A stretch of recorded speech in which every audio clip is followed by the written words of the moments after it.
केंद्र सरकार की कर्मचारी विरोधी नीतियों के खिलाफ बैंक की 2 दिनी हड़ताल बुधवार से शुरू हुई। इस दौरान बैंक कर्मियों ने रैली निकालकर केंद्र सरकार के खिलाफ गुस्सा जाहिर किया। बैंक हड़ताल से उद्योगपतियों, शेयर कारोबारियों और नौकरी पेशा व्यक्तियों को परेशानी का सामना करना पड़ा। बैंक कर्मचारियों की 2 दिनी राष्ट्रव्यापी हड़ताल बुधवार से शुरू हुई। इस दौरान शासकीय और निजी बैंकों के ताले नहीं खुले।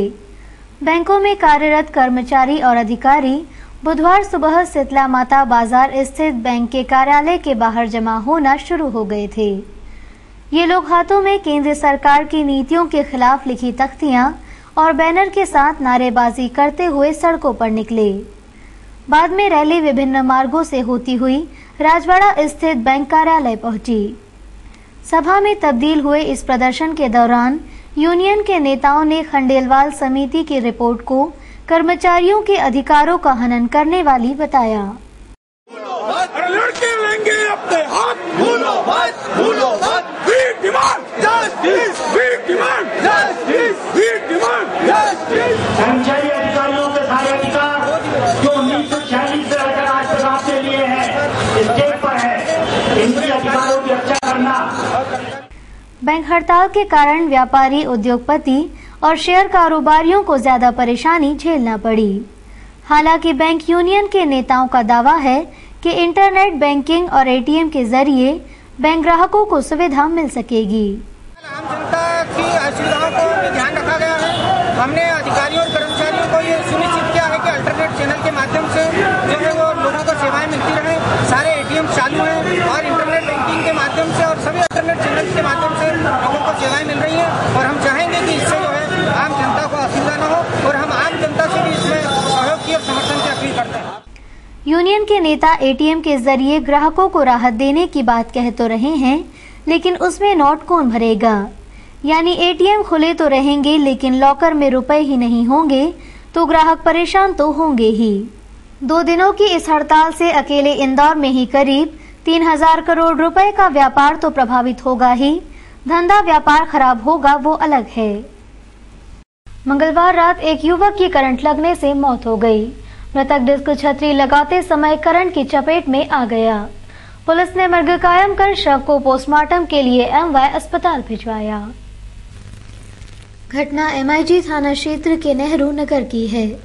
यहां रहने वाले दिलीप वैद्य के घर पर मंगलवार रात दीपक निमाड़ी और उसका भाई मनोज डिस्क छतरी लगाने गए थे। छतरी लगाने के दौरान दीपक को करंट लग गया। दीपक को तुरंत उपचार के लिए निजी अस्पताल ले जाया गया, जहां डॉक्टरों ने उसे मृत घोषित कर दिया। कंपनी का वीडियोकॉन का लगाने आए हाँ, मतलब हमारा पर्सनल जैसे दुकानों से कांटेक्ट रहता है तो वो लोग लगाते हैं उस हिसाब से लगाने के लिए। नेहरू नगर अटल द्वार किनके यहाँ। एमआईजी पुलिस ने मर्ग कायम कर शव को पोस्टमार्टम के लिए एमवाय अस्पताल भिजवाया। इंदौर में हिंदू जागरण मंच के कार्यकर्ताओं ने चंदन नगर थाने पर प्रदर्शन किया। प्रदर्शनकारियों ने पुलिस से मांग की है कि क्षेत्र में रह रहे बांग्लादेशी घुसपैठियों की जांच कर संदिग्ध घुसपैठियों को शहर से बाहर निकालें। हिंदू जागरण मंच के कार्यकर्ता बड़ी संख्या में चंदन नगर थाने पहुंचे। कार्यकर्ताओं ने इस दौरान चंदन नगर थाना क्षेत्र में बड़ी संख्या में रह रहे बांग्लादेशी घुसपैठियों का विरोध किया। हिंदू जागरण मंच के कार्यकर्ताओं ने पुलिस को एक ज्ञापन सौंपकर मांग की है कि बांग्लादेश के घुसपैठियों की सूची बनाई जाए और संदिग्ध बांग्लादेशियों को शहर से बाहर किया जाए। ऐसा सुनने में आया कि बड़ी तादाद में बांग्लादेश से आए हुए विदेशी नागरिक इस शहर में रह रहे हैं और वो शहर की फिजा को खराब करते हैं आए दिन। तो ऐसा विचार आया कि क्यों न चंदन नगर थाने क्षेत्र में रहने वाले घुसपैठिए बांग्लादेशियों को चिन्हित कर उनकी सूची थाने पे दी जाए। तो आज थाने पे प्रशासन को आगाह करा है कि यहाँ पर जो रहने वाले बांग्लादेशी घुसपैठिए विदेशी नागरिक हैं उनको चिन्हित कर यहाँ पर निकाले उस देश से बाहर करें। वहीं पुलिस ने भी इस मामले में जांच शुरू कर दी है। इंदौर में हिंदू जागरण मंच की तरफ से एक जो बांग्लादेशी घुसपैठिए भारत की में जो घुसा हैं और चंदन नगर क्षेत्र में जो घुसपैठिए रह रहे हैं उनको चिन्हित करने के लिए एक ज्ञापन दिया है। क्या सर यहाँ बांग्लादेशी लोग हैं चंदन नगर क्षेत्र में? अब इसका पता चिन्हित कर रहे हैं। उनको जो चिन्हित जो पाए जाएंगे उनके विरुद्ध पीतमपुर क्षेत्र में पैसों के लेन देन के विवाद में बदमाशों ने एक युवक को गोली मारकर घायल कर दिया। घायल को उपचार के लिए एमवाय अस्पताल लाया गया। घटना पीतमपुर की है। यहां रहने वाले इकबाल को मंगलवार रात उपचार के लिए एमवाय अस्पताल लाया गया। इकबाल के अनुसार उसने नूर अली फरजन और नवाब अली को 20,000 रुपए उधार दिए थे। रात को नूर अली ने इकबाल को फोन पर पैसे देने के लिए बुलाया और तीनों ने हमला कर दिया। बदमाशों ने इस दौरान गोली भी चलाई जो इकबाल के हाथ में जा लगी। पैसे को बुलाया था पैसे वास्ते उनको लेना पैसे मुझे लेना। कितने रुपए? 20। कौन थे जिन्हें मारी? 3 जने थे। क्या नाम है? पीतमपुर पुलिस ने इकबाल की रिपोर्ट पर आरोपियों के खिलाफ हत्या के प्रयास का मामला दर्ज कर आरोपियों की तलाश शुरू कर दी। नवरतन बाग क्षेत्र में यातायात पुलिस ने सड़क पर खड़े वाहनों के खिलाफ कार्रवाई की। सेंट पॉल स्कूल में बच्चों को लाने ले जाने वाले ऑटो और अन्य वाहनों के कारण यहां जाम लग जाता था। ट्रैफिक डीएसपी ने स्कूल आने वाले वाहन चालकों को अपने वाहन स्कूल परिसर में खड़े करने की हिदायत दी।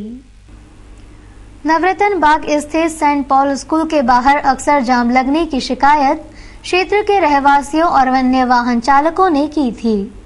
बुधवार को ट्रैफिक डीएसपी अपने स्टाफ के साथ मौके पर पहुंचे और सड़क पर खड़े वाहनों के चालकों को हड़काकर उनके वाहन हटवाए। इससे कुछ ही देर में अन्य वाहन चालकों का रास्ता आसान हो गया। इस दौरान स्कूल आने वाले अभिभावकों ने ट्रैफिक पुलिस की इस कार्रवाई की निंदा करते हुए कहा कि वे अपने वाहन केवल आधे घंटे के लिए ही बाहर खड़े करते हैं। स्कूल परिसर में इतने वाहन खड़े करने और बाहर निकालने में परेशानी का सामना करना पड़ेगा।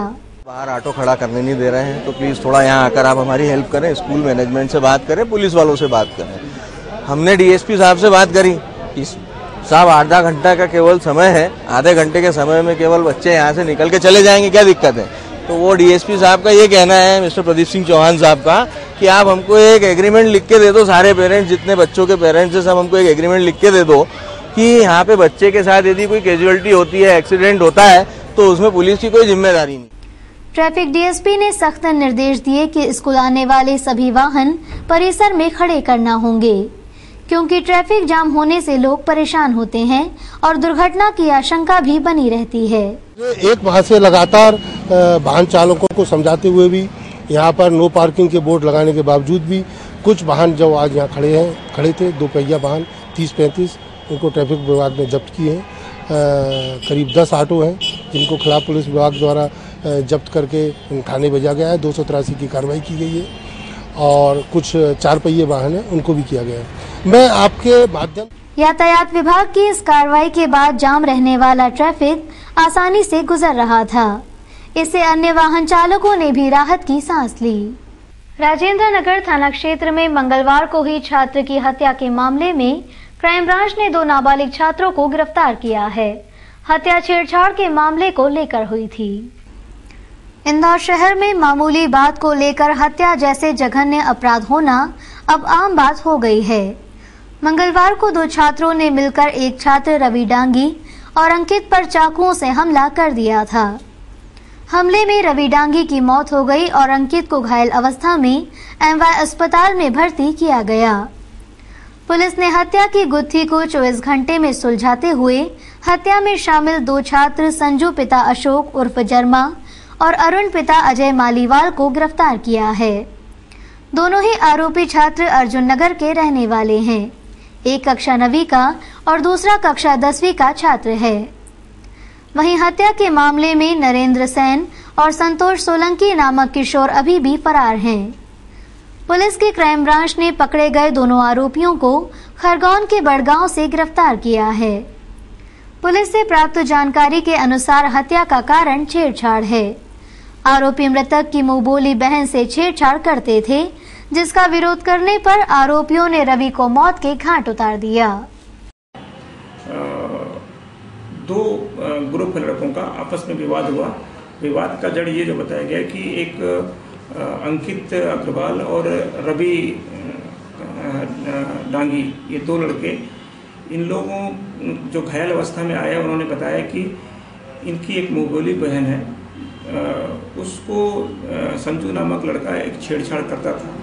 इस बात पे उसको समझाइश देने गए थे।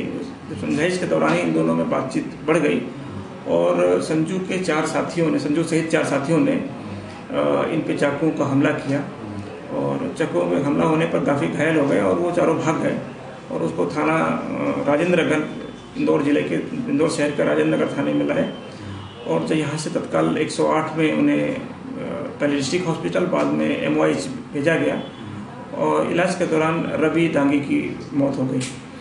झगड़े की जड़ उसी जो छेड़खानी की बात को लेकर के, आपसी विवाद को लेकर हुई। फिलहाल पुलिस ने इन दोनों छात्रों को गिरफ्तार कर अन्य 2 आरोपियों की तलाश शुरू कर दी है। शहर में बढ़ते अपराधों के विरोध में कांग्रेसियों ने एसपी को ज्ञापन सौंपा। प्रदर्शनकारियों ने पुलिस बल और संसाधनों की कमी दूर करने और नए थाने खोलने की भी मांग की। राज्य विकास केंद्र और शहर कांग्रेस ने बुधवार को शहर में बढ़ते अपराधों के खिलाफ एसपी कार्यालय पर प्रदर्शन किया। शहर कांग्रेस प्रवक्ता मंजूर बेग और राज्य विकास केंद्र के अध्यक्ष देवेंद्र सिंह यादव की अगुवाई में कार्यकर्ताओं ने पश्चिम क्षेत्र के एसपी कार्यालय पर धावा बोला। इस दौरान उन्होंने पुलिस प्रशासन और प्रदेश सरकार के खिलाफ जमकर नारेबाजी की। कांग्रेसियों ने आरोप लगाया कि भाजपा के शासनकाल में शहर में अपराधों में लगातार वृद्धि हो रही है।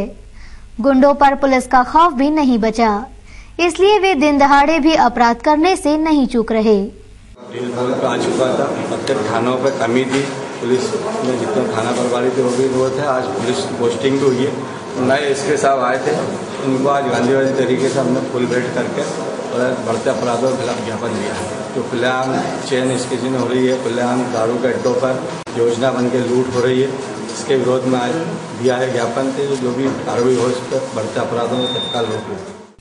प्रदर्शनकारियों ने एसपी अनिल कुशवाहा को ज्ञापन सौंपकर शहर में पुलिस बल और संसाधनों को बढ़ाने के साथ नए थाने खोलने की मांग की। इंदौर में युवक कांग्रेस ने लोकायुक्त की जांच में फंसे 14 मंत्रियों की बर्खास्तगी को लेकर प्रदर्शन किया। युवक कांग्रेस का आरोप है कि भाजपा सरकार के अधीन लोकायुक्त जैसे महत्वपूर्ण प्रशासनिक विभाग काम कर रहे हैं, जिसके चलते प्रदेश के भ्रष्ट मंत्रियों पर अब तक कोई कार्रवाई नहीं हो पाई है। बुधवार को इंदौर कमिश्नर कार्यालय पर युवक कांग्रेसियों ने संभागायुक्त को राज्यपाल के नाम ज्ञापन सौंपकर मंत्रियों के इस्तीफे की मांग की। कि लोकायुक्त और ईओडब्ल्यू जैसी संस्थाओं का काम होता है भ्रष्टाचार को रोकना, लेकिन ऐसे महत्वपूर्ण संगठनों में कुछ ऐसे भ्रष्टाधिकारी बैठे हुए हैं जो सत्ता पक्ष के प्रभाव में आकर जांच को प्रभावित करते हैं। जैसे सुन्नी देवी घोटाले में 2 दर्जन आरोपियों के विरोध में केस दर्ज हुआ, लेकिन क्या कारण है कि जिस तत्कालीन महापौर की साइन से पूरा घोटाला संपन्न हुआ, कैलाश विजयवर्गीय, उनके ऊपर अभी तक क्यों नहीं मुख्य आरोपी के रूप में उनका नाम दर्ज कराया जाता है। भाजपा के 14 मंत्री ऐसे हैं जिनके खिलाफ अभियोजन की स्वीकृति पेंडिंग है, लेकिन राज्य सरकार ने अभी तक उन 14 मंत्रियों के खिलाफ अभियोजन की स्वीकृति नहीं। इंदौर में महावीर ट्रस्ट की जमीन को लेकर चल रहा विवाद खत्म होने का नाम ही नहीं ले रहा। पिछले दिनों दिगंबर जैन समाज की संसद ने ट्रस्ट के 3 प्रमुख पदाधिकारियों को संस्था से निष्कासित कर दिया था। इसके विरोध में आज जैन समाज के अनेक लोगों ने रिगल तिराहे पर प्रदर्शन कर धरना दिया। दिगंबर जैन समाज के ट्रस्ट में चल रही धांधलियों के मुद्दे उठाए जाने को लेकर दिगंबर जैन सामाजिक संसद ने दीपक कासलीवाल, बीके जैन और संजय पाटोदी को संस्था से निष्कासित कर दिया है। इसके खिलाफ जैन समाज की महिला एवं पुरुषों ने रिगल तिराहे पर विरोध प्रदर्शन किया। समाज के लोग अन्याय के खिलाफ नारे लिखी तख्तियां लिए हुए चल रहे थे। रोष व्यक्त करने के लिए, अपनी भावनाएं व्यक्त करने के लिए ये दिगंबर जैन समाज यहाँ शांतिपूर्वक मौन धरना देकर इकट्ठा हुआ है। और ये धरने का मेन उद्देश्य ये है कि ईश्वर उन्हें सद्बुद्धि दे और जो विवेकपूर्ण कार्य उन्हें समाज के हित में करना चाहिए उसकी ओर वो अग्रसर हों। इस तरह तानाशाही पूर्ण रवैये को अख्तियार करना छोड़ दें और समाज के हित और कल्याण के लिए कार्य करें। यही भावना लेकर यहाँ समाज जन आज इकट्ठे हुए हैं। संयोगदागंज पुलिस ने 4 माह पहले हुई एक लूट की घटना का खुलासा करते हुए 3 आरोपियों को पकड़ा है। पकड़े बदमाशों से पुलिस को और भी घटनाओं का खुलासा होने की उम्मीद है। घटना 5 अप्रैल की थी, जब पाटनीपुरा निवासी प्रेमलता पवार छावनी क्षेत्र में पारिवारिक काम के चलते गई थी। तभी बदमाश महिला का बैग छीनकर भाग निकले थे। बैग में मोबाइल और नकदी रखे हुए थे। पुलिस ने मोबाइल के EMI नंबर के आधार पर लूट की घटना का खुलासा करते हुए 3 बदमाशों को हिरासत में लिया। पुलिस की गिरफ्त में आए इन बदमाशों के नाम जमील, प्रदीप और प्रकाश हैं। उससे 2 लोगों ने काली बाइक से आके उसका हाथ का बैग छीन लिया था। इसमें उस पर 2000 रुपये नगद, बैंक की पासबुक और एक नोकिया कंपनी मोबाइल था। उस लूट का मुकदमा हमारे यहाँ दर्ज हुआ था। उसके मोबाइल नंबर की EMI नंबर से हम लोग सर्च कर रहे थे तो मालूम पड़ा कि प्रकाश नंदवा कॉलोनी का उसको यूज कर रहा है। इससे पूछताछ करने पर और जमील ये 2 लड़के जो गंजबाग में लाके रहने वाले हैं, अभी नंदवा में रह रहे हैं आजकल, इनसे फिर लूट की मोबाइल और उनकी बाइक बरामद की है और वारदातों के बारे में पूछताछ की जा रही है। बदमाशों ने लूट का मोबाइल बेच दिया था। पुलिस ने EMI नंबर के आधार पर लूट की वारदात का खुलासा किया। अब पुलिस आरोपियों से पूछताछ में जुटी है कि वो अब तक कितने लोगों को अपना निशाना बना चुके हैं। देवी अहिल्या विश्वविद्यालय परिसर इन दिनों युवक कांग्रेस के नेताओं द्वारा लगाए गए बैनर पोस्टर से पटा पड़ा है। इन लोगों ने कैंपस की साफ सुथरी दीवारों को भी बदरंग कर दिया। इन सब का कारण है 24 अगस्त को यूनिवर्सिटी पर युवक कांग्रेस का विशाल धरना। यूनिवर्सिटी परिसर को देखकर लग रहा है कि ये सार्वजनिक स्थान है जो नेताओं के कब्जे में है। पूरा परिसर राजनीति का अखाड़ा बन गया है। पोस्टर्स और बैनरों पर जिन नेताओं के फोटो और नाम लिखे हैं उनका भले ही यूनिवर्सिटी से कोई लेना देना है या नहीं, ये अलग बात है। युवक कांग्रेस के नेता छात्र की समस्याओं से कम लेकिन खुद के प्रचार प्रसार के लिए खासे जागरूक नजर आ रहे हैं। यूनिवर्सिटी छात्र संघ अध्यक्ष वर्षा शर्मा ने कांग्रेसियों की इस हरकत को राजनीति से प्रेरित बताया। उन्होंने कहा कि शिक्षा के इस मंदिर में राजनीतिक गतिविधियां नहीं होने दी जाएंगी। ठीक करेंगे 3 काम, ये विद्यार्थी परिषद ऑलरेडी कह रहा है, ऊपर से करवा चुके हैं। हम लोग बस ये देख कर लाते हैं कि कौन कौन से बच्चे हैं और उसको उचित कार्रवाई करवाते हैं। दूसरा जैसे लिखा हुआ रेलवे रजिस्ट्रेशन काउंटर, अब हम लोग डाकघर भी ले आए तो रेलवे रजिस्ट्रेशन काउंटर वो भी आने ही पे था, उस पर ताई ने बोल दिया था कि जल्द ही ला दिया जाएगा। और इसके बाद हमसे बस इतना कहना चाहेंगे, अच्छे काम होने चाहिए, पर जो पोस्टरबाजी पूरी यूनिवर्सिटी में उन्होंने किया और जो वॉल राइटिंग किया है और आसपास होर्डिंग्स की है, ये बहुत ही गलत इम्पैक्ट डाल रही है छात्र में जो कार्य, एक लोक कल्याणकारी भावना को ये लोग छात्र राजनीति में परिवर्तित कर रहे हैं। ये राजनीति का केंद्र नहीं, राजनीति का अखाड़ा ना बनाए इसे इस तरह से वॉल राइटिंग और जब होर्डिंग्स बैनर चिपका के। कारण ये है कि यूनिवर्सिटी की सुंदरता खराब हो जाएगी।